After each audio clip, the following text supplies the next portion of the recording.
Makikita sa video na ito kung gaano kaganda ang disenyo ng tulay ng Santa Maria Isabela. Pero hindi mo aakalain na sa kabila ng kagandahan nito ay ganito ang mangyayari. Isang kalunos-lunos na pangyayari ang naganap.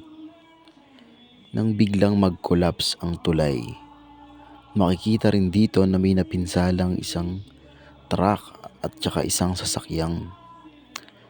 Makikita rin dito na grabe ang pinsala nito. Kita sa isang video na ito na kung gaano kalaki ang pinaka na pinsala nitong bahagi ay ang mahigit ng bahagi. Kitang-kita dito kung paano ito bumagsak.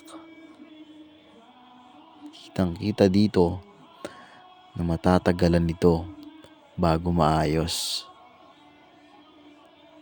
Sapagkat hindi pa man ito gaanong nagagamit ng mga nakatira malapit dito, ay ganito na ang kinalabasan. Isang iglap lang ang magandang tulay ay bigla na lang naputol. Kaya hindi mo masasabi ang panahon.